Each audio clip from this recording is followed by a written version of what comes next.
ಪ್ರಯಾಗ್ರಾಜ್ಗೆ ತೆರಳುತ್ತಾ ಇದ್ದಂತಹ ಕ್ರೂಸರ್ ವಾಹನ ಭೀಕರ ರಸ್ತೆ ಅಪಘಾತಕ್ಕೆ ತುತ್ತಾದಂತಹ ಪರಿಣಾಮ ಕರ್ನಾಟಕದ ಬೆಳಗಾವಿಯ ಗೋಕಾಕ್ ನಗರದ 6 ಜನ ಸ್ಥಳದಲ್ಲೇ ಸಾವನ್ನಪ್ಪಿರುವಂತಹ ಡೀಟೇಲ್ಸ್ ಸದ್ಯಕ್ಕೆ ಲಭ್ಯ ಆಗ್ತಾ ಇದೆ. ಓಕೆ, 7 ಜನ ಅನ್ನೋದ್ರ ಅಪ್ಡೇಟಿಗೆ ಸಿಗ್ತಾ ಇದೆ. 7 ಜನ ಕನ್ನಡಿಗರ ದುರ್ಮರಣ. ಬಹಳ ಭೀಕರವಾಗಿರುವಂತಹ ಅಪಘಾತ, ಸ್ಥಳದಲ್ಲೇ ಸ್ಪಾಟ್ ಡೆತ್ ಆಗಿದೆ. ಮೂವರಿಗೆ ಅವರ ಕಂಡೀಷನ್ ಬಹಳ ಕ್ರಿಟಿಕಲ್ ಇದೆ ಅನ್ನೋದರ ಡೀಟೇಲ್ಸ್ ಕೂಡ ಲಭ್ಯ ಆಗ್ತಾ ಇದೆ. ಮಧ್ಯಪ್ರದೇಶದ ಜಬಲ್ಪುರದ ಪೆಹರಾ ಟೋಲ್ ಹತ್ರ ಈ ಘಟನೆ ಆಗಿರೋದು. ಇಂದು ಬೆಳಗ್ಗೆ ನಿಂತಿದ್ದ ಬಸ್ಗೆ ವೆಹಿಕಲ್ ಡಿಕ್ಕಿಯಾಗಿದೆ.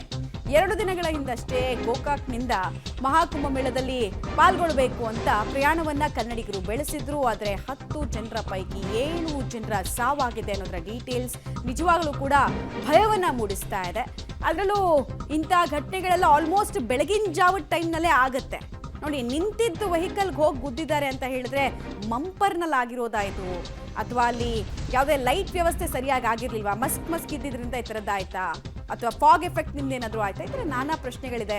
ಗಾಡಿ ಏನಾದರೂ ಫೇಲ್ಯೂರ್ ಆಯ್ತಾ, ನಾನಾ ಪ್ರಶ್ನೆಗಳಿದೆ. ಡೀಟೇಲ್ಸನ್ನು ಮುಂದಿನ ಹಂತದಲ್ಲಿ ಕೊಡ್ತೀವಿ. ಏನೇ ಆಗಲಿ 7 ಜನ ಕನ್ನಡಿಗರ ಸಾವು. ಪ್ರತಿನಿತ್ಯ ನಾವು ಈ ಕರ್ನಾಟಕದವರು ಪ್ರಯಾಗ್ರಾಜ್ಗೆ ಹೋಗಬೇಕಾದ್ರೆ ಅಥವಾ ಅಲ್ಲಿಂದ ಬರಬೇಕಾದ್ರೆ ರಸ್ತೆ ಅಪಘಾತದಲ್ಲಿ 3-4 ಜನ ಸಾವನ್ನಪ್ಪುವಂತಹ ಘಟನೆಗಳನ್ನ ನಾವು ಕೇಳ್ತಾನೆ ಇದ್ದೀವಿ.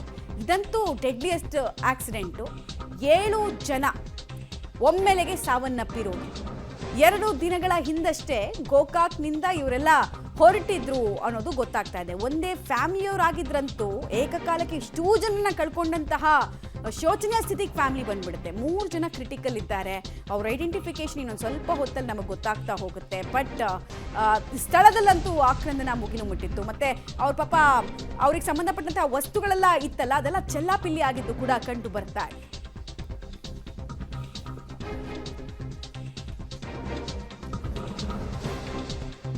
ಡೀಟೇಲ್ಸ್ ಕೊಡ್ತಾರೆ. ನೇರ ಸಂಪರ್ಕದಲ್ಲಿ ಜಾಯಿನ್ ಆಗ್ತಾ ಇದ್ದಾರೆ ದಿಲೀಪ್. ಈ 7 ಜನ ಗೋಕಾಕ್ನ ಯಾವ ಭಾಗದವರು, ಅಪಘಾತಕ್ಕೆ ಏನ್ ಕಾರಣ ಅನ್ನೋದು ಗೊತ್ತಾಗ್ತಾ ಇದೆ ಅಂತ. ನಿಂತಿದ್ದ ವಾಹನಕ್ಕೆ ಹೋಗಿ ವೆಹಿಕಲ್ ಡಿಕ್ಕಿ ಹೊಡೆಯುತ್ತೆ ಅಂದ್ರೆ ಏನೇನ್ ಕಾರಣ ಇದಿರಬಹುದು ಅನ್ನುವಂತ ಅನುಮಾನಗಳು ಬರುತ್ತೆ. ಡೀಟೇಲ್ಸ್ ಏನೇನ್ ಸಿಗ್ತಾ ಇದೆ? ಮಮತಾ, ಪ್ರಮುಖವಾಗಿ ಏನಂತಂದ್ರೆ 7 ಜನರ ಸಾವಾಗಿರುವಂಥದ್ದು. ನಿಂತಿದ್ದ ಬಸ್ಗೆ ಹೋಗಿ ಕ್ರೂಸರ್ ಡಿಕ್ಕಿ ಆಗತ್ತೆ. ಕ್ರೂಸರ್ ಡಿಕ್ಕಿ ಆದ ತಕ್ಷಣ ಸ್ಥಳದಲ್ಲಿ 6 ಜನ ಸಾವನ್ನಪ್ತಾರೆ. ಇವರೆಲ್ಲರೂ ಕೂಡ ಲಕ್ಷ್ಮೀ ಬಡಾವಣೆ ಗೋಕಾಕ್ ಜೊತೆಗೆ ಏನಂತಂದ್ರೆ ಗುರುವಾರಪೇಟೆ ಗೋಕಾಕದ ಜನ ಇರ್ತಾರೆ. ಇವರೆಲ್ಲರೂ ಏನು ಕಳೆದ 2 ದಿನಗಳ ಹಿಂದೆ ಗೋಕಾಕ್ದಿಂದ ಕ್ರೂಸರ್ ವಾಹನ ತೆಗೆದುಕೊಂಡು ಏನು ಪ್ರಯಾಗ್ರಾಜ್ಗೆ ಹೋಗಬೇಕು ಅಂತ ಹೊರಟಿದ್ದಾರೆ. ಒಟ್ಟಾರೆ ಕ್ರೂಸರ್ ವಾಹನದಲ್ಲಿ 15 ಜನ ಇದ್ದಾರೆ. ಆದರೆ ಈಗ ನಮಗೆ ಬರ್ತಾ ಇರೋ ಮಾಹಿತಿ ಪ್ರಕಾರ ಏನಂತಾರೆ 7 ಜನ ಸಾವಾಗಿರುವಂಥದ್ದು, 6 ಜನ ಸ್ಥಳದಲ್ಲಿ ಮೃತಪಟ್ಟಿದ್ದಾರೆ. ಜೊತೆಗೆ ಒಬ್ಬರು ಏನಂತಂದ್ರೆ ಆಸ್ಪತ್ರೆ ಸಾಗಿಸುವ ಮಾರ್ಗ ಮಧ್ಯೆ ಮೃತಪಟ್ಟಿದ್ದಾರೆ ಅಂತ ಮಾಹಿತಿ ಬರ್ತಾ ಇದೆ ಅಂತೆ. ಅವ್ರು ನಮಗೆ ಅಲ್ಲಿರ್ತಕ್ಕಂಥ ಏನು ವಿಪಿನ್ ಸಿಂಗ್ SHO ಶಿರೋಳ್ ಏನಿದ್ದಾರೆ, ಅದೇನಿಂದ ಪ್ರಯಾಗ್ರಾಜ್ ಹೋಗ್ತಾ ಇರತಕ್ಕಂಥ ಮಧ್ಯಪ್ರದೇಶದ ಜಬಲ್ಪುರ್ ಏನು NH ಟೋಲ್ ನಾಕಾ ಇದೆ, ಆ ಟೋಲ್ ನಾಕಾದಲ್ಲಿ ಇರ್ತಕ್ಕಂಥ ಅಧಿಕಾರಿಗಳು ನಮ್ಮ ಜೊತೆ ಮಾಹಿತಿಯನ್ನು ಹಂಚಿಕೊಂಡಿದ್ದಾರೆ. ಅವರು ಕೂಡ ಏನಂತಾರೆ ಬಹಳಷ್ಟು ಮಾಹಿತಿಯನ್ನು ಕಲೆ ಹಾಕ್ತಾ ಇದ್ದಾರೆ. ಎಲ್ಲಿಯವರು ಇವರು, ಹೇಗೆ ಬಂದರು, ಏನೆಲ್ಲ ವಿಚಾರವಾಗಿ.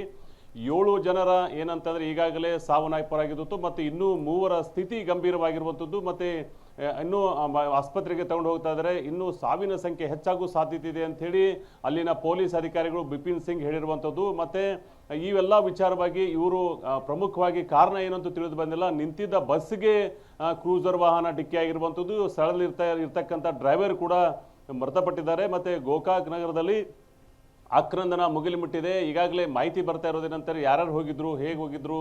ಇದರಲ್ಲಿ ನಮಗೆ ಮಾಹಿತಿ ಇರುವ ಪ್ರಕಾರ ಬ್ಯಾಂಕ್ ಉದ್ಯೋಗಿಗಳು 26ನೇ ತಾರೀಕಿಗೆ ಏನು ಕಡೆಯ ದಿನ ಇದೆ, ಶಿವರಾತ್ರಿಯ ದಿನ ಒಂದು ಪುಣ್ಯ ಸ್ನಾನ ಮಾಡಿ ದರ್ಶನ ಪಡೆದುಕೋಬೇಕು ಹಾಗೆ ಅಂಥೇಳಿ ಪ್ರಯಾಗ್ರಾಜ್ ತೆರತಾ ಇರುವಂಥದ್ದು. ಮಮತಾ, ದಿಲೀಪ್, ಕ್ರೂಸರ್ನಲ್ಲಿ ಎಷ್ಟು ಜನ ಪ್ರಯಾಣ ಮಾಡ್ತಾ ಇದ್ರು, ಜೊತೆಗೆ ಸಾವನ್ನಪ್ಪಿರೋರು, ಗಾಯಕ್ಕೊಳಗಾದವರು, ಅವ್ರ ಬಗ್ಗೆ ಏನಾದರೂ ಡೀಟೇಲ್ಸ್ ಸಿಗ್ತಾ ಇದೆಯಾ, ಹೇಗೆ ಅಂತ ಹೇಳಿ?